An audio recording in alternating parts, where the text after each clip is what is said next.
right now, I would like to raise a question.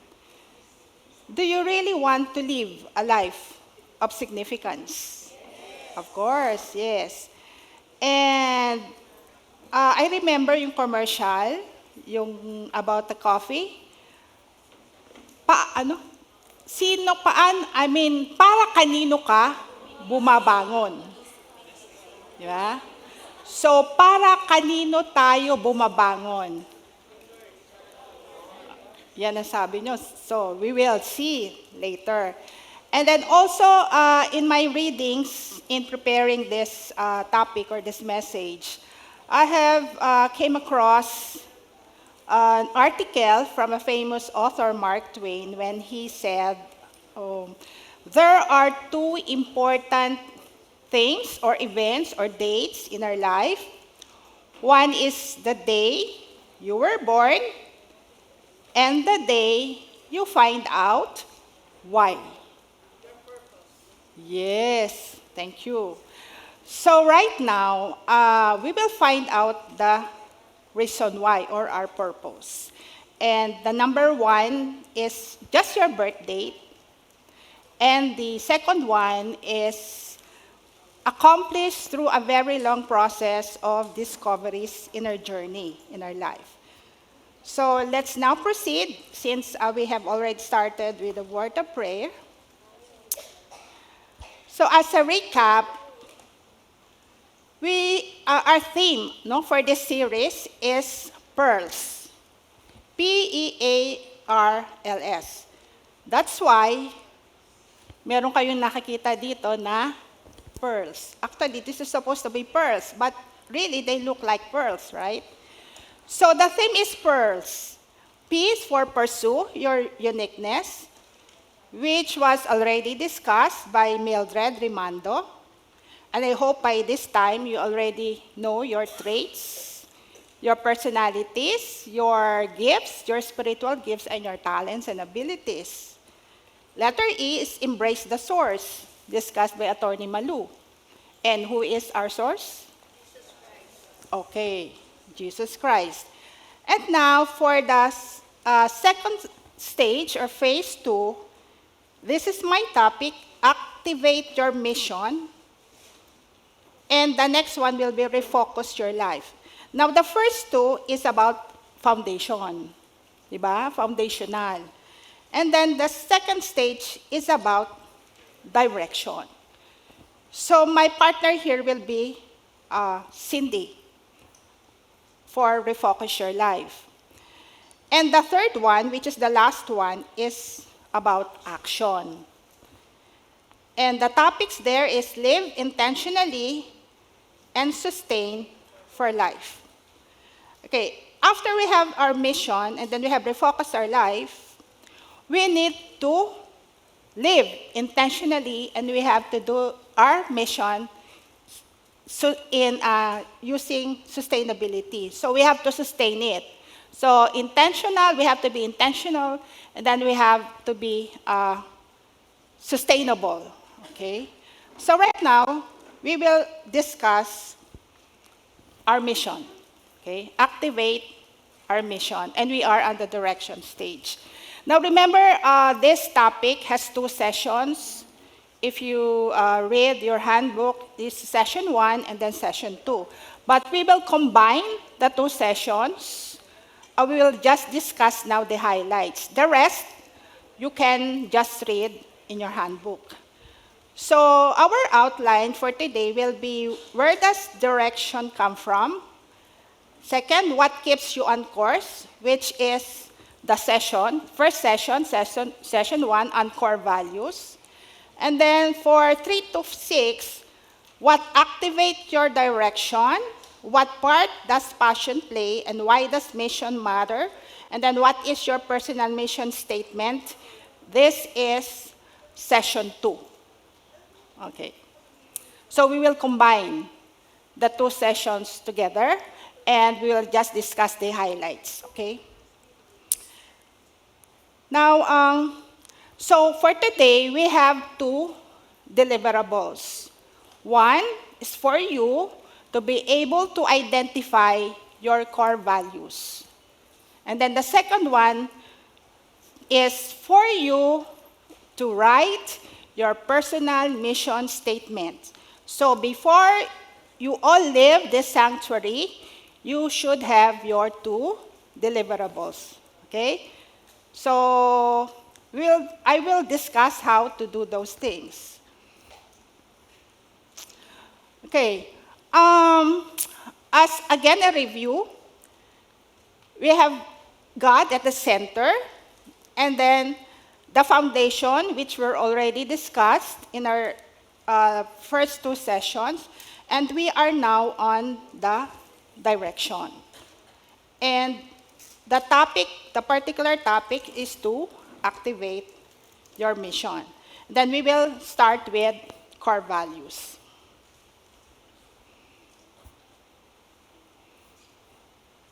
Okay. Where does direction come from? From Psalm 119, verse 105, your word is a lamp to my feet and a light to my path. So where does direction come from? God. Our direction comes from God. Now, the handbook discusses the direction. The author discussed about the GPS and the compass. Okay, because these 2 things will lead us or bring us to our destination. But we have to have a process so that we could arrive at our destination. And the 2 most important tools that we use or people use are compass and GPS. The global positioning system. Because we are now in the digital era, so GPS is so common. Rarely that we use compass right now. So what are some of the tools that we use, especially when you are driving? Google Map, Waze, and then sometimes the Apple Map. And what is your experience in using Waze? Oh, most of you are laughing. Diba? So supposedly, those tools, those digital tools, should bring us to our destination. But, of course, they will tell us the exact location, right? Pupunta pa rin tayo, makakarating tayo doon sa exact location. But sometimes, hirap, di ba? So si Waze, di ba? Kung saan-saan ka pa dadaanin.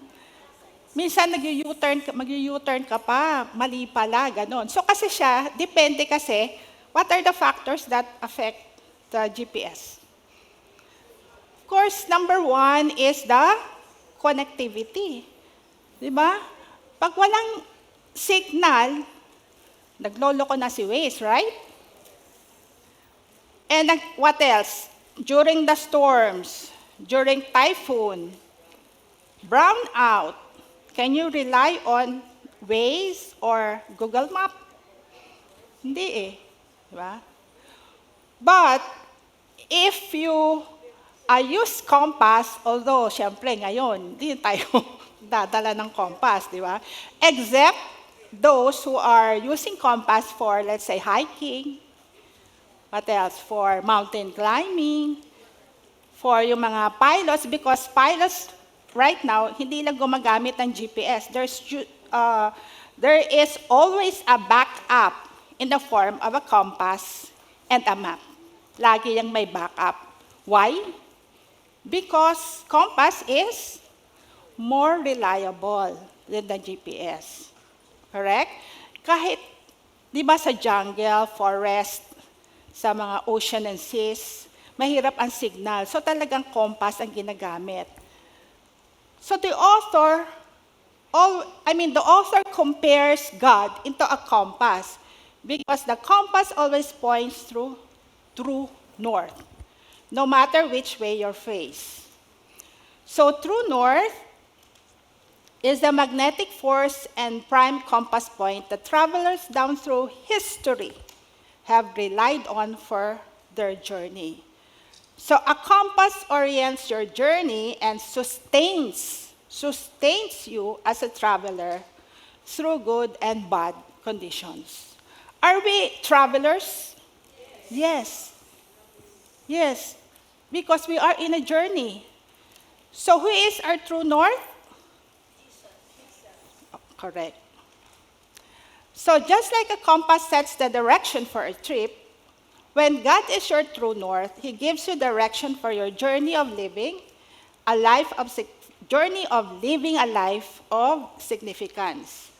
As you align your life compass with Him, He remains the same, no matter your circumstances or where you are heading in life. That's why God is the source of our direction. Does your life compass align with the true north? We will see later on. Next, what keeps you on course? What keeps you on course? Your core values. And today we will discuss our core values. Now, before we go to the core values, what are first values? As it's mentioned in the handbook, it's derived from the Latin verb valere, meaning to be strong. Now, values are beliefs that show up in how we act. They shape our morals or standards for living, and they are expressed in how we behave. So what do you think are the factors that determine or shape our values? Correct? We have family. Yeah? Yeah? Yeah. Yeah, our family, especially very important, is upbringing. How we are brought up by our parents in our house or in our home shape and determines our values in life. What else? Education. Diba? So the school where we came from, our peers, our classmates, our professors, definitely determine or affect the way we behave and the way we perceive things. What else? Very important for Filipinos. Our culture. Our culture and our society. But if you go in the US or if you go Europe or somewhere else, their values are so much different from the Filipino culture or for Filipino values, especially when it comes to our being close to the family. Diba? So our culture, our society determines how we behave or how we perceive things.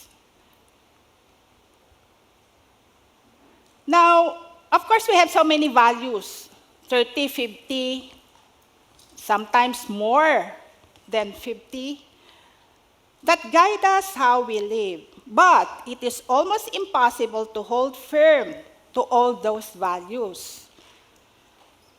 We live continuously and unpredictably by only 4 to 5 core values. It is the core of our behavior. So later on, you will going to identify your 5 core values. You may have 30 or 50 or more than 50 values, but it's so complicated. So we need to really have at least 3 or 5 core values that we rely on. Now, there are 3 steps that will help you discover your values. Your values and, of course, your core values. And the discovery will help you live your life of significance and stay on course for your journey. Okay, so these are the 3 steps. Yes, we will do. Step 1 is to know your values. It is backed up by Psalm 119, verse 10. With my whole heart I seek you. Let me now wander from your commandments. Step 2, after you know your values, identify and check alignment of your core values. You check the alignment, if it's aligned with biblical truth. Back up by Philippians 4:8. Finally, brothers, whatever is true, whatever is honorable, whatever is just, whatever is pure, whatever is lovely, whatever is commendable, think about these things. And then the last step, live your core values through consistent habit behavior. But be doers of the word and not hearers only, deceiving yourselves. James 1, verse 22. So these are the 3 steps. Okay, let's proceed to the first step. Know your values. What are your values? So, you have your handbook with you. Now, remember, this is more of a workshop, so I won't be a speaker or a messenger, but also a facilitator. So as we go along, we will do some writing activities, some workshop activities. So, open your handout to page 75. Okay. Page 75. Okay. For those who have no handouts, you may, share with your group mates. I think you have extra pens, or if you have extra pens or extra sheet of paper, so better hand it over to your group mates. So what you will do, as the instructions here, is to encircle, okay, 15 to 20 words that best simplify your, yan ba yun? Sorry. So it's on page 57. Sorry. Page 57. Okay, are you on page 57? What's this? 56, 57? Okay. Kasi there are 2 handbooks eh. Okay. So from the participants' handbook, this one is page, whatever is your page. My page here is page 56, the participants' handbook. So you locate this table. Are you in now? Nandiyan na? Nandiyan na kayo? Okay. So what you will do is to encircle 15 to 20 words that represent your values. And the values are beliefs that are expressed in your behavior. Okay? 10 minutes, 15 to 20 words.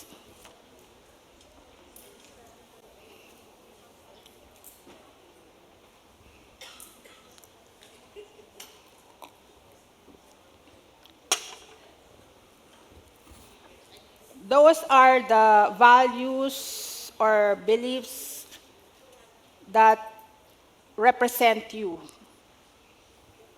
Sometimes siguro wala dito, like most of the Filipino values. So you just add.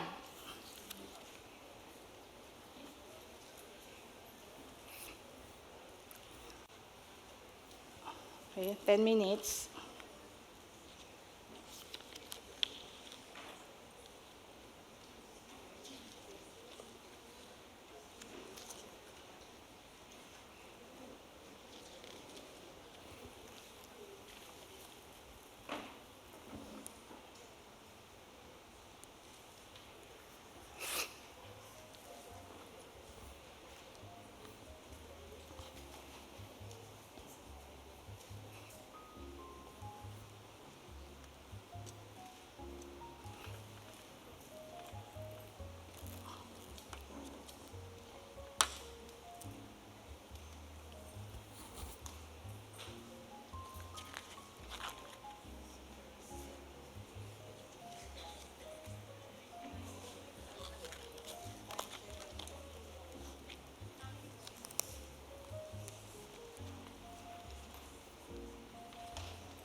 to go.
Okay. 5, 4, 3, 2, and 1. Okay. Time is up. Pass your paper. No, joke lang. Okay. Okay, ladies, may I have your attention? Okay. So, I would like to share mine as well. Later, I will share my core values and my personal mission statement. And also, we have, instead of you, what you will do, because there are lots of testimonies and sharers and examples in the handbook, you just read them. What we will do is I will share my core values and how I did it, and also my personal mission statement. And then a member of us will share her testimony on how she was able to arrive at her core values and her personal mission statement. So, foreigner, yung mga testimonies nila nasa handbook naman. So, what we will have is from our very own, okay? So, here, my values, ako kasi it all depends on our age, di ba? Our seasons in life. So, sa akin kasi, done na ako with accomplishment eh. So, I'm more of encouragement, friends, health. Ito na yung isa sa mga values ko. Life, peace of mind, relationships, servanthood, well-being. Kasi yung mga nasa senior na. Family, integrity. I'm done with performance. Kasi I know, di ba, mga tayo perform. We have already performed. At least in our career, or we have already have a peak in our career. Potential, meron pa ba tayong potential? Of course, yung mga young ones, younger generation, maybe you can add this potential. Respect, career, ano pa sa akin? Seasons of life. Ito. Spiritual fulfillment. My children. Purpose of life. My contribution. Okay? Empowerment. My faith. Meron ba nito? Hirap na hirap dito eh. Parang wala. Patience. Service and stewardship.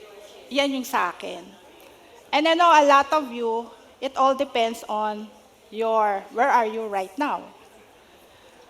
So you have done your 15 to 20 values. So we are done with step 1. Okay, so core values identify your most important moral beliefs.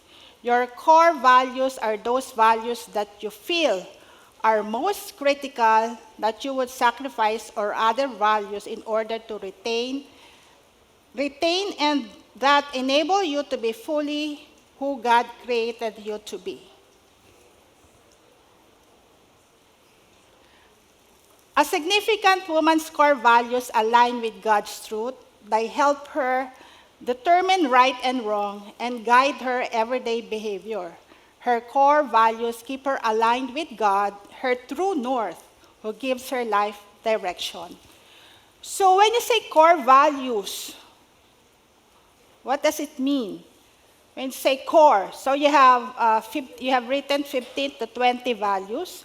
Now, a step 2 is for you to identify your top 5 core values. When we say core, what does core mean? This is your core, okay? The center. Ito yung what do you say? How do you say it?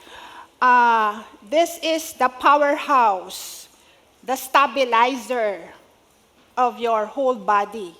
Diba? It stabilizes your balance, the lower part and the upper part. It is the core. So you must have as well your core values. And these are the criteria for identifying your core values. First, they align with God's truth. They reflect your uniqueness when you hold them tightly. They show up in your behavior. They are what you are actually doing. Kung ano kasi yung ginagawa mo, you do it. What you do is what you believe. Okay? Kasi ito ka naniniwala so yun yung gagawin mo. Diba? So, ano yung mga values na yon? They are consistent no matter your circumstance in life. So whether it is, siguro let's take an example, patience. Kung meron tayo nun. No matter your circumstance in life, you will still be patient forever and ever. Diba? Kahit magulo yung anak mo, yung asawa mo, pag nakapila ka, diba? So consistent siya. Kahit ano, whether it's good or bad, you will remain patient. Yun yung sinasabi natin na core value. Consistent. They rarely change. They stand the test of time. They are not negotiable. Hindi mo pwedeng ipagpalit. You never put them at risk. They are things you would be prepared to make sacrifices to retain. So, yan yung mga criteria in order for you to identify your core values. Now, the verses regarding our core values, which will help us identify our core values, we have Psalm 43, verse 3a. Send your light and your truth, let them lead me. Let them bring me to your holy hill and to your dwelling.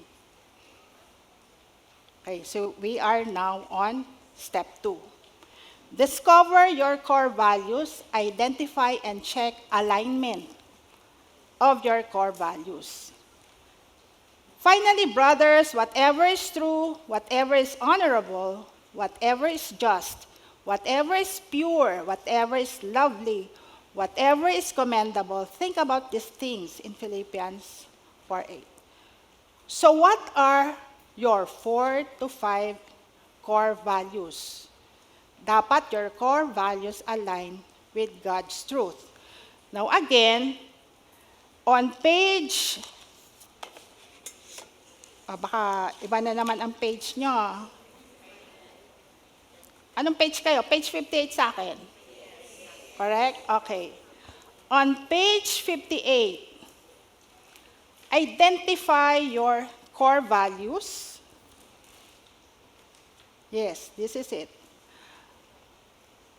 Identify your 5. From the list of your 15 to 20 words, sometimes, yung iba kasi, they're write it already. They write them in the, I think, blanks. There's a table here. You write the top 5 core values. Example, family, authenticity. And then your definition.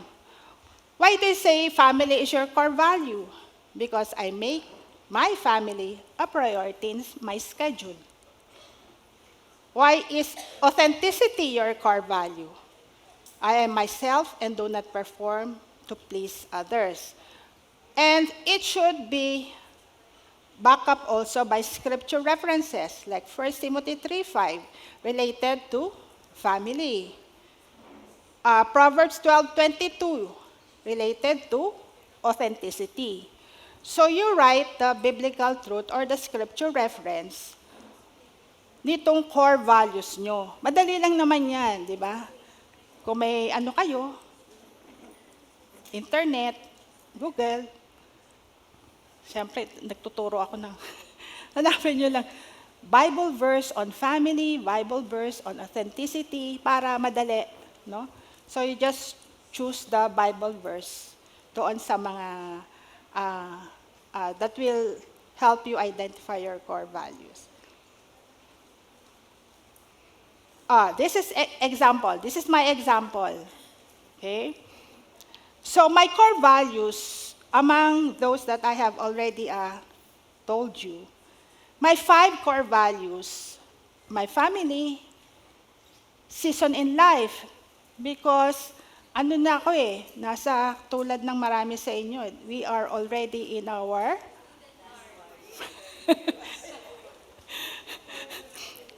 season. I mean, senior stage, no? You are more of legacy, no? Bringing our legacy to our apostles and to our children and the next generation to come. So, season in life.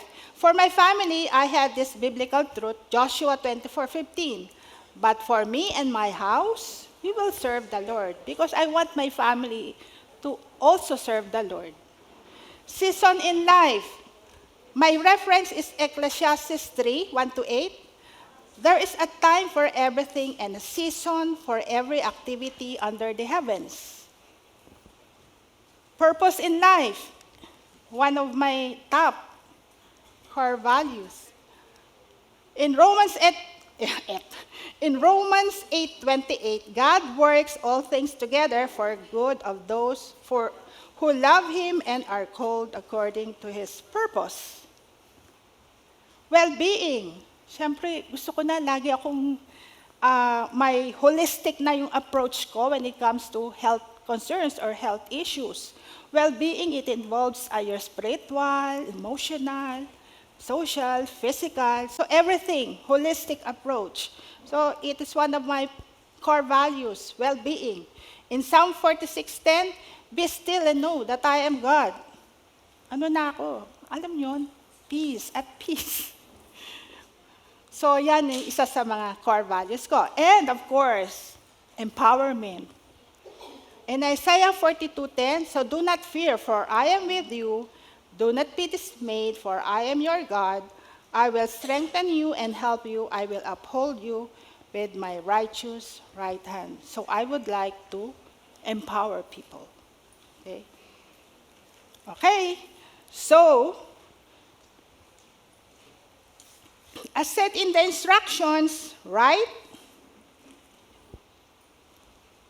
Your 5 core values, and then your definition, why you say that is your core value, and then the scripture reference on the 3rd column. Okay? You have 10 minutes to do that. Your timer starts now.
Share ka mamaya.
Okay, time is up.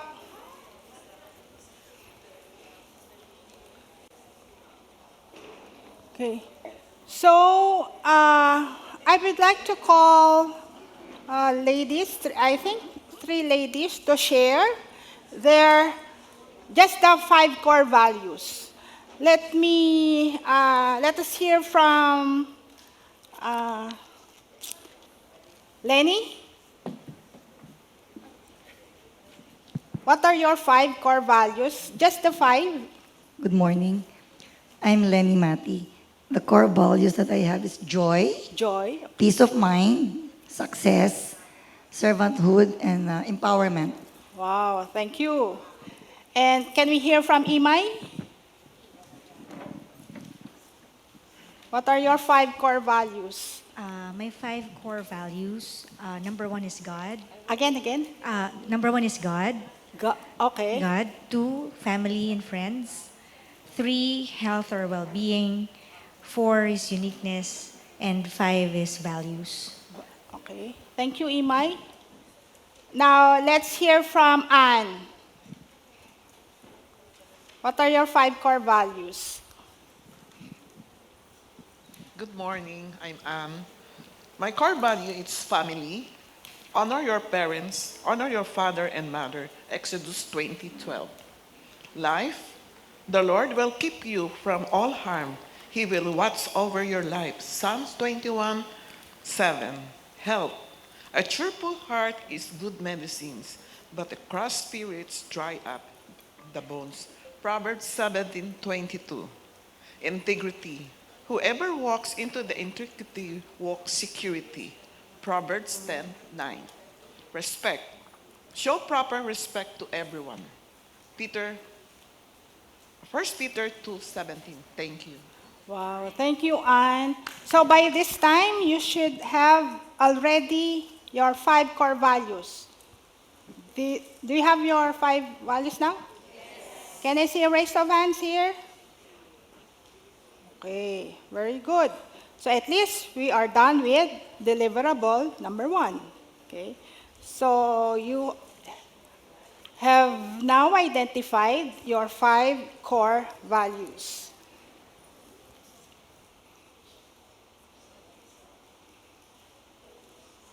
Okay, so living authentically to your core values strengthens the way you live your life of significance. Live in alignment with God's purpose. Live your life of significance consistently. Live in a way that enables others to see God's character in you and builds habits that keep you strong throughout the journey of living a life of significance. Okay, so you need those core values for you to be able to live a life of significance. Step 3, live your core values through consistent and habit behavior. There should be a behavior in response to your core value. In James 1:22, but be doers of the word and not hearers only, deceiving yourselves. How well does your behavior demonstrate your core values? So this is the next table. But I guess we will skip this one because you have already identified your core values and you have your references, biblical references. Now, just do this at home, okay? So kasi this needs a lot of, focus and concentration because you will need the behavior. Diba? Kailangan isipin mo, bakit ko ba sinabi na patience is my core value or authenticity is my core value? So you have to think it over. And I think 10 minutes is not enough. So you better do that at home. Okay? And sometimes you ask your husband or you ask your children, tama ba? Ito nga ba ang core values ko? But you know yourself better. Okay? So we'll just leave this, do this as an assignment. At least you have already identified your 5 core values. Correct? Understood? Sabi nga ni Lisa, claro and recto. Claro? Okay. Recto. So clear. Okay. So we are now on session 2. Session 2. We are done with our core values. Now we will have our personal mission.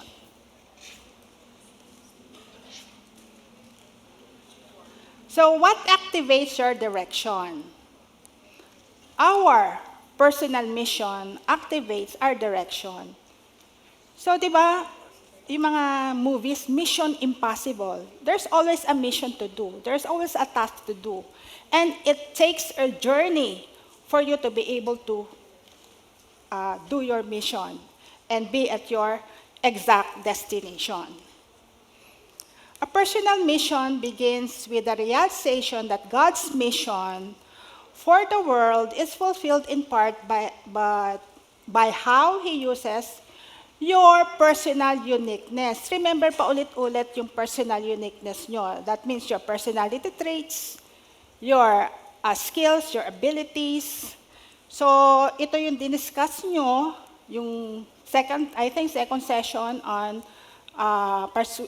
what's that? About your uniqueness. To join His mission to touch the lives of others. Touch the lives of others. Okay? This is our mission.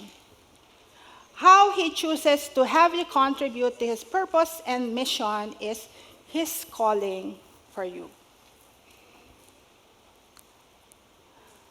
Though the essence of your personal mission stays consistent, the expression, remember, the expression of it can be different in various seasons and circumstances in life. So your personal mission will depend on your life experiences as well as your season in life. Whether you are single, whether you're in your 20s, 30s, whether you're in 60s, 70s. So our personal mission the personal mission will be consistent, but the expression of it will be different.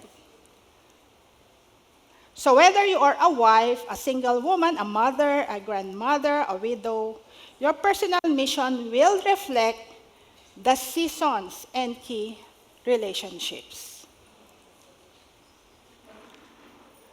Ephesians 2:10, for we are God's masterpiece. It is God Himself who has made us what we are and given us new lives from Christ Jesus. And long ages ago, He planned that we should spend these lives in.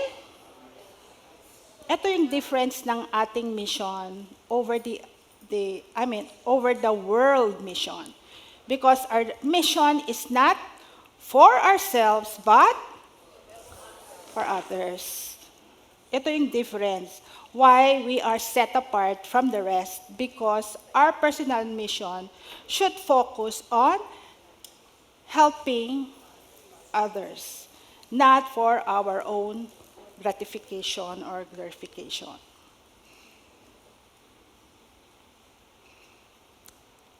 Okay, what part does passion play? Passion ignites personal mission. So kahit if you have your personal mission in mind, but you don't have the passion, will it work?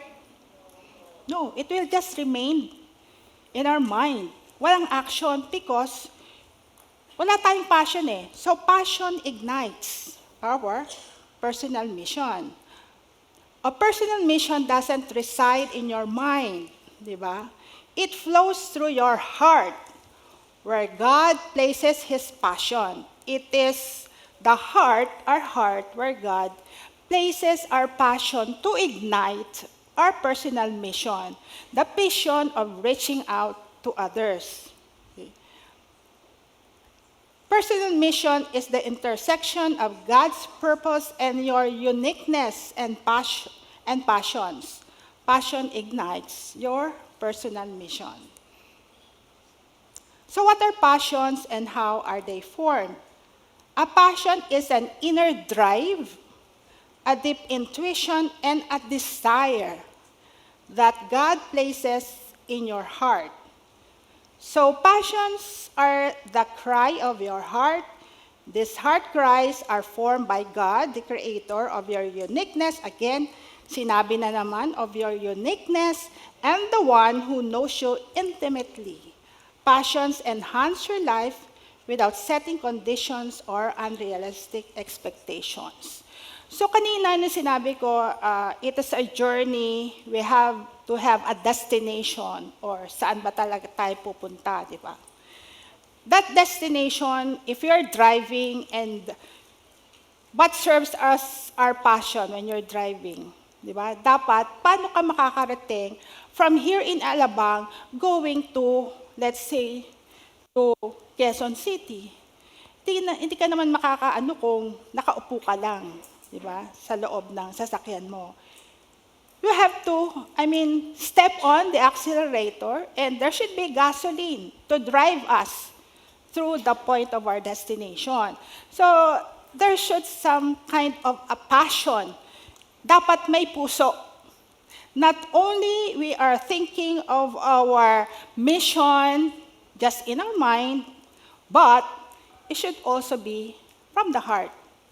It is a desire. There should be a desire to do the task, to do the mission, to do our personal mission. Diba? Dapat may puso. The passion will drive us or ignites us to do our personal mission.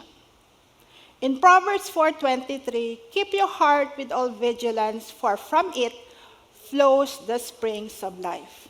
So heart is deceitful, so cleanse our heart para at least we know that we have the passion to do the task, to do our personal mission. Discovering your true passions from God will help you be more tuned in to the cries of your heart, possess a more clear and positive self-image, realize your potential for those young ones. Realize your potential. Make better decisions about opportunities that come your way, and live a life of true contentment and joy. And this is the life of significance. Okay, so why does our mission matter? It makes a difference. With our personal mission, we are being set apart from the rest. It will make a difference for you. So it keeps your direction clear on the journey of living a life of significance. Without personal mission, every decision that you make about the direction of your journey may be more influenced by the circumstances you are in rather than by God's unique personal mission for your life. Diba? So, there should be, what is the difference for us? Kasi if we have that personal mission, yung mission natin is not anymore being driven by circumstances. Mostly negative. Diba? So it is now be driven by God's unique personal mission for our life. In Luke 19:10, for the Son of Man has come to seek and to save that which was lost. Beauty of personal mission protects you from being and doing everything for everybody. It is a protection, It is a protection from doing everything for everybody. So it gives your life some boundaries. Kasi meron kang specific mission Diba? May specific mission ka to do. It is a particular task. So it will also protect you from comparing yourself with others. Shifts envy to admiration. Kasi no matter what you think about yourself, meron kang mission. So kung ano man yung, naririnig mo or yung ginagawa ng iba, you should not be affected at all because you are focused on your own personal mission. And it protects you from molding yourself into someone You are not. Diba? Authenticity, authentic. And keeps you connected to God, your true north and source of your significance. Okay, next importance of personal mission. A difference with current key relationship. Ito yung sinasabi ko na it is determined by the seasons of life. If you are single, ano yung key relationships nyo? Parents? Who else? Siblings? And your co-workers. Diba? If you are married, key relationship? Of course, your ever, forever husband. Who else? Key relationship? Your friends, yung mga kumare, yung ating mga amiga, di ba? Our children, especially our children, our kasambahay, di ba? Mga kasambahay natin, key relationship na araw-araw natin yung nakakausap at nakikita. And let's say for a widow, key relationships ng widow, yeah, children and neighbor and other widows, di ba? Neighbor. Lahat tayong neighbor dapat. Meron tayong key relationship. Whether we are married, whether we are senior citizen, whether you are single, there should be, the neighbor should be included, di ba, in your key relationship. Hindi naman yung gossip-gossip. Wala yun. So, yun, kasama natin yung neighbors, yung others. Very important yung others. Yan. Okay, sabi ko na yan. A mother, and a difference with others. God's desire is that your personal mission reflect His mission. Your personal mission will help you reach out to, again, others and share how where God is their source and they can have a life of meaning and purpose. See, paulit-ulit, di ba? Life of meaning and purpose, life of significance, paulit-ulit yan. At saka yung others. Therefore, pakibasa nga po.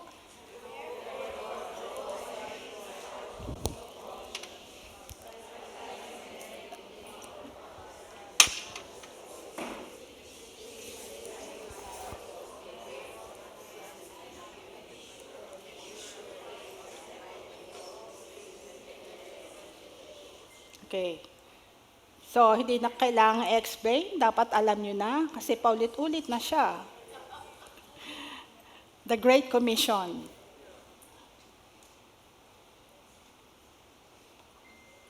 Now here, let's see this. Okay. As you think about your mission, As you think about how your mission will make a difference with others, you might want to use the REACH concept. Ito yung sinasabi ko kanina, no? REACH. R-E-A-C and home. Relationships, your employment, activities, community, and home. Relationship, those in your life who are important to you. So whatever is your seasons in life, meron tayong key relationship. Yung sinasabi ko, if you're married, if you're a mother, if you're a wife, if you are a widow, okay, you have key relationships. Those who are important to you, your best friends and your beloved. Employment, those young people here who are still employed and earning a living. So your place of work, your business, that is where your, Okay. Activities. How will you develop relationship in your activities? What are these activities? Sports? What else? Yung mga mahilig sa gym, mag-fitness, diba? That is where you can develop your relationship. Hindi naman yung boy and girl relationship, relationship with others in order for you to do your mission. Community, people in the neighborhood or at your church. So ito sa akin, this is very important way of reaching out to others. Diba, mga senior, sali-sali lang sa senior club. Senior Citizens Association, tawa-tawa, di ba? So in that way, we can build relationship with other people in order for us to be able to do our mission. And of course, our home. Okay. So the rich approach, relationships, employment, activities, community, and home.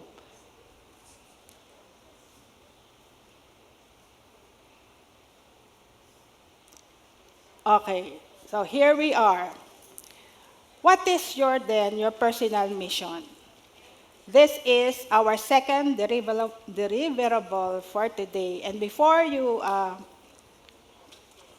go home, and before you leave this sanctuary, you should be able to have your personal mission statement.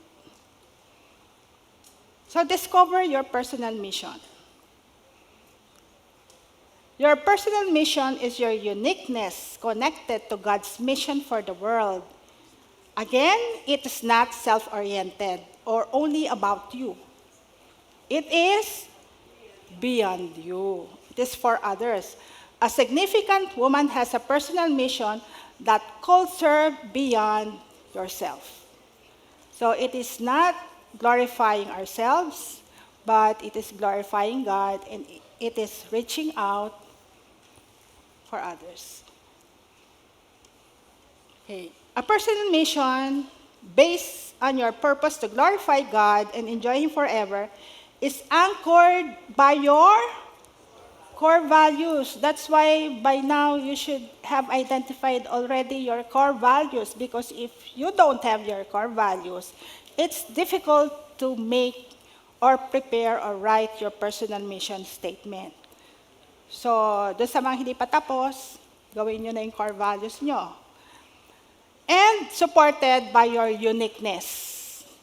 Okay? Your personality, your skills, your abilities, your spiritual gifts. Knowing your personal mission enables you to live a life, life of significance. Experience meaning and purpose and make a difference in the lives of others. So remember, when we say personal mission, these are the key words. Purpose to glorify God, and you have your core values supported by your uniqueness. Lahat to, supposedly, naaral na natin to, your uniqueness during the second session. And then, experiences, meaning and purpose, and itong others in the lives of others. So, in your personal mission, there should always be others. Ephesians 2:10, for we are God's masterpiece. It is God Himself who made us what we are and given us new lives in Christ. And long ages ago, He planned that we should spend these lives again in helping others. So palaging merong others. Okay, let's now discover your personal mission. It is a process of realizing God's purpose and mission and knowing how your uniqueness connects with God's mission. So by this time, you have already, the page 27, can you look at your page 27? Page 27 nga ba yon sa inyo? Everyone, please turn on to page 27.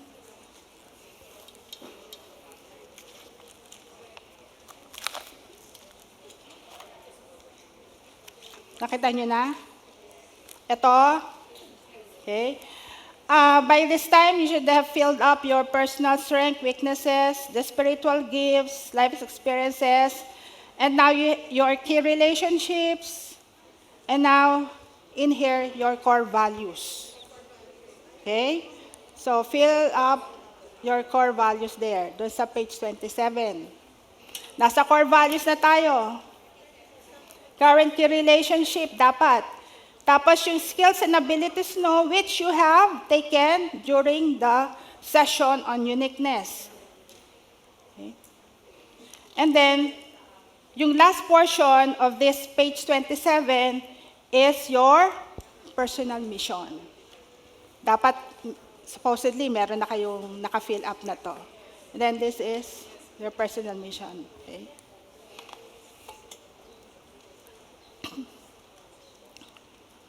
Okay, so ito yon. Your spiritual gifts, skills and abilities, your core values, and then your passions.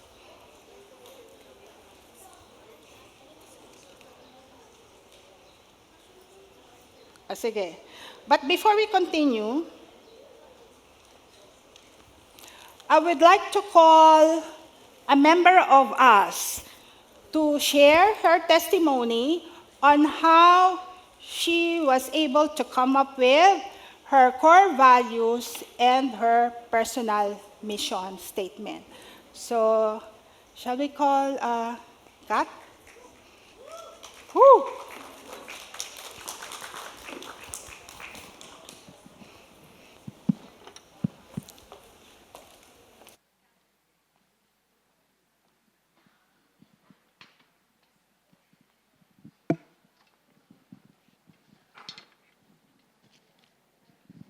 Good morning, ladies. What an honor and blessing to be here in front of you and, of course, to serve the Lord. Thank you, Tita Ellen, for inviting me to share my story with all of you. Before I became serious about my relationship with the Lord, I lived an easygoing life. I was more focused on the things I did for myself than on others. I knew that I was created for a purpose, but I was too complacent and did not truly feel the need to obey God right away. After some time, I became involved in different ministries, including the worship ministry. But my heart and commitment was not fully devoted. I wasn't consistent back then. While serving in those areas gave me a sense of fulfillment, deep in my heart, I always knew that God was calling me to consistently serve in the music ministry. Music has always been something I deeply loved, yet back then I felt as though it did not love me back. I struggled with a lot of insecurities about my voice and doubted whether I could truly be effective in this ministry. Because of those doubts, I kept resisting God's call. I allowed opportunities to pass me by and delayed my obedience to the plan He had prepared for me. Then, in November 2023, the unthinkable happened. I faced the darkest moment of my life. I lost someone I loved so deeply. My dad. My world was shattered and my faith was shaken. In the midst of deep pain and sorrow, I saw the reality of God in the face of death. You know, in your lowest point, God will really show up. And the Lord gave me comfort. He gave me the assurance that I will see my dad again. My perspective changed in an instant. I began to focus more on eternal things rather than earthly things. Just when I was about to lose confidence in the purpose I once believed God had for my life, something shifted. My spirit was steered to pursue God's direction. And that was when I said yes to Sister Maya's invitation to join the Women to Women Exalt team. It was not an easy decision at first because, as I mentioned, I still struggled with my singing voice. But the Lord moved my heart to take that step of faith, to simply trust Him and go for it. As it says in Zechariah 4:6, "Not by power, not by might, but by my Spirit, says the Lord." God also reminded me that He does not call the equipped, but He equips the called. I realized that the most essential part of His plan for my life was my obedience. But even that obedience came through His abundant grace. I had been stubborn and disobedient for so long, yet His grace transformed my heart and led me to obey. With my step of obedience, my insecurities slowly began to fade. The Lord gently reminded me of my true identity in Him. I firmly believe that it was that leap of faith in Him that allowed me to embrace the person God created me to be. Anchored in my core values of faith and identity, I now walk forward with renewed confidence, clarity, and a deeper sense of purpose. With faith as my foundation and my identity rooted in Christ, I am confident to pursue the mission He has set before me, to share His message of hope, love, and salvation with people from all walks of life through music. I can now sing freely, not relying solely on my own talent, but trusting in the One who is the author and giver of every gift I have. My voice is no longer just my own. It is a vessel to glorify God and to reflect the identity and faith I have found in Him. All glory belongs to the King of Kings and the Lord of Lords, my Savior, Jesus Christ. My mission statement is to help women find their identity in Christ so they can confidently use their talents and live out their mission according to the passion God uniquely placed in their hearts. To be able to educate them that their confidence is in the Lord and not in the approval of men. To be able to overcome insecurity and inferiority, and to be able to focus on the author and the finisher of their faith. My name is Kathleen Hachero. To God be all the glory. Thank you, Kat.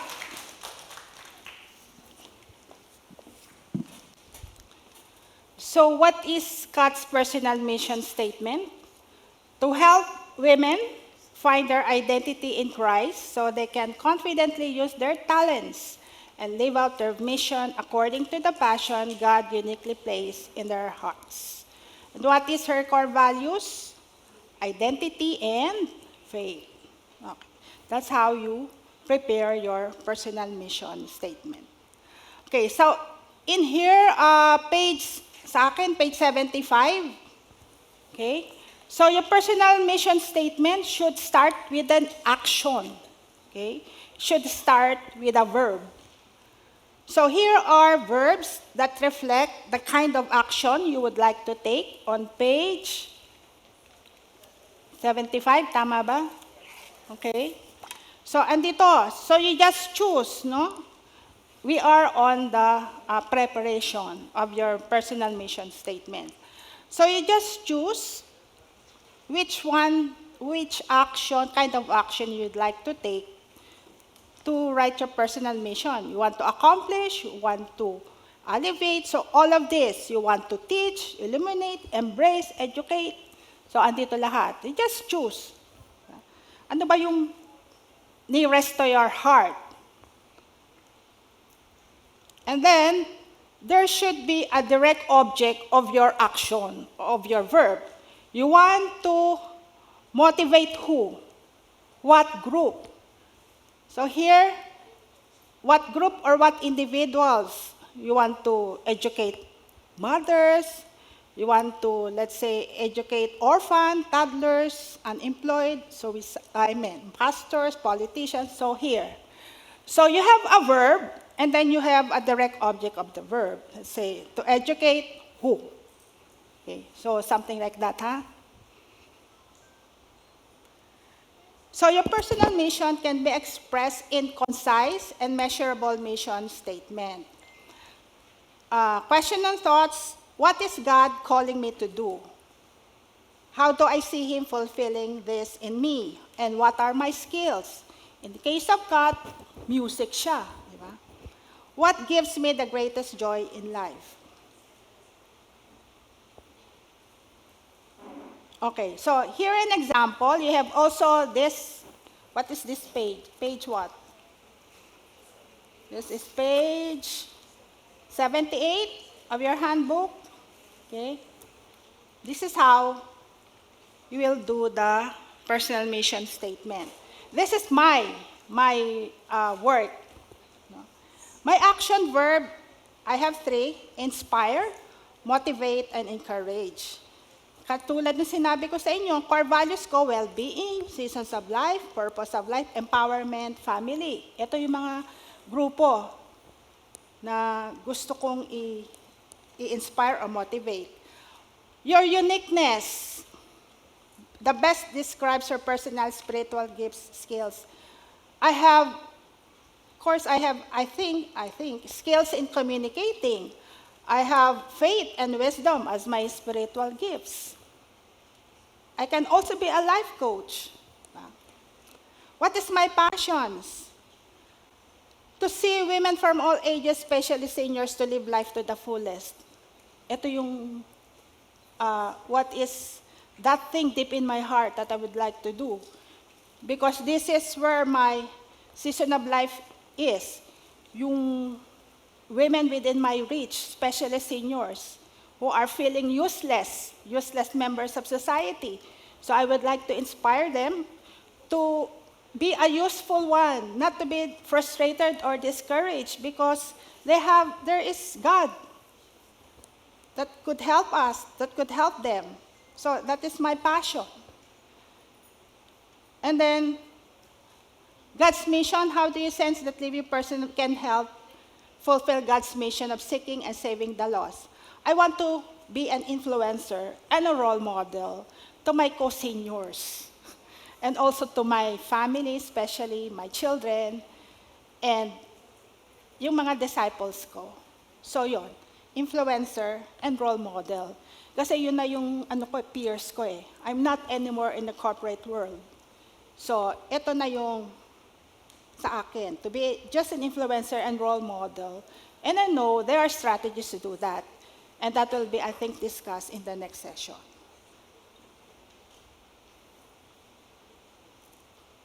So in preparing your personal mission, does it represent your uniqueness? Does it feel natural to you? Are you comfortable with it?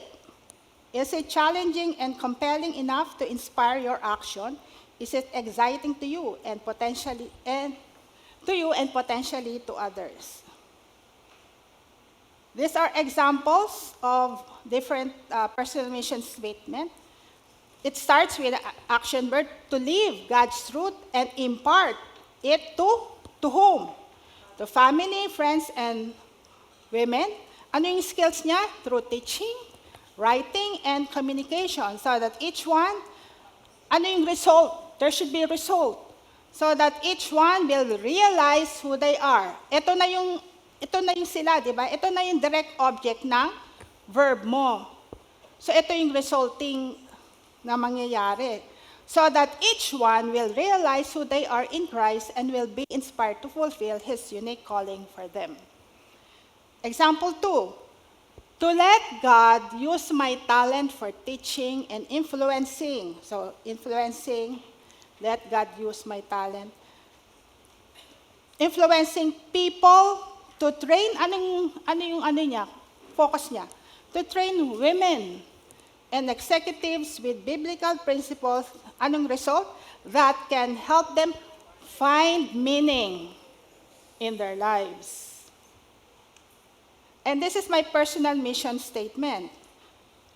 To inspire every woman around me. So ito yung mga peers ko, around me. Specific ako. And the next generation after me. Yung mga susunod na henerasyon, yung apo ko, yung anak ko, mga kaibigan ng anak ko, di ba? To what? Ano yung result? To pursue God and live a life of empowerment, and significance worthy of their calling. Empowered to live a life of empowerment and significance worthy of their calling. Kasi itong mga tao na around me, I want them to experience an empowered life, empowered by the Holy Spirit. Ito kasi yung aking core values, one of my core values. Empowerment and family and friends. Okay? So, right now, you will do your personal mission, write your personal mission statement, 5 minutes.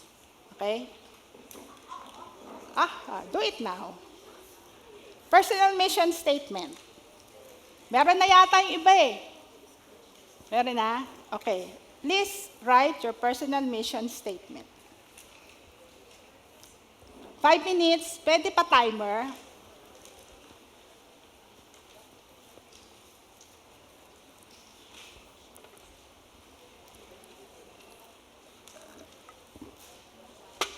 Medyo mag-e-exceed lang tayo ng mga 5 minutes. Okay lang yan. Then I'll ask somebody to share her personal mission statement. That will be our second deliverable for today's session.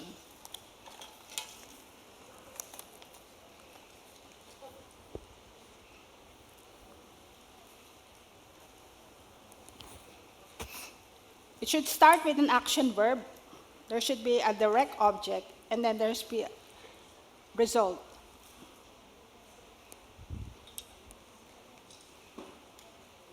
Ayan, example.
Okay, 2 minutes. Anyway, you can refine that at home. Personal eh. It's something personal. Pero tatawag pa rin ako mag-share kahit personal.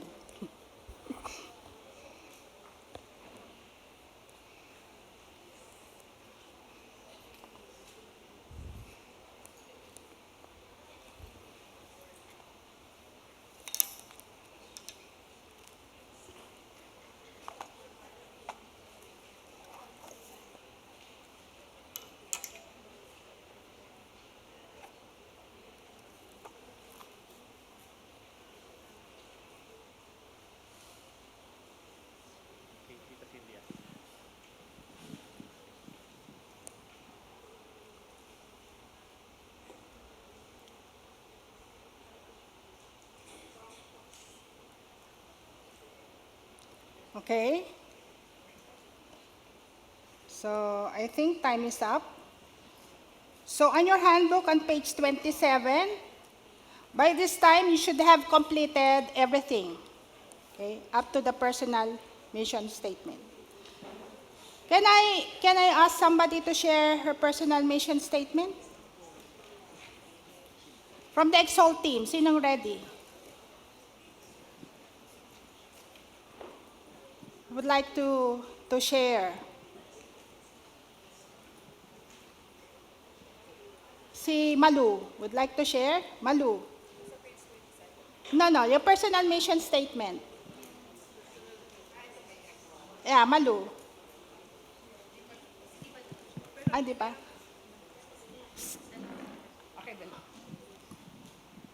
To use my leadership abilities to mentor the next generation Okay. and to provide compassionate and high quality healthcare to all my patients Thank you, Malu. and to support individuals dami, in achieving their goals, their personal and financial goals. Yun lang. Okay, thank you. Who else from this side? Lenny, you have? Lenny. Ito na naman ako. Hindi naman perfect ito, di ba? Yeah. Pine-perfect pa lang ako ni Lord. My personal statement, empower every woman not to give up in every situation in life, to have a peace of mind in every circumstances, to have joy in your heart, to overcome that God loves us so much that we become healthy and joyful every day. Wow, very specific. Okay, so thank you, Malu. I think we will end this session today. So, Claro? Okay, thank you.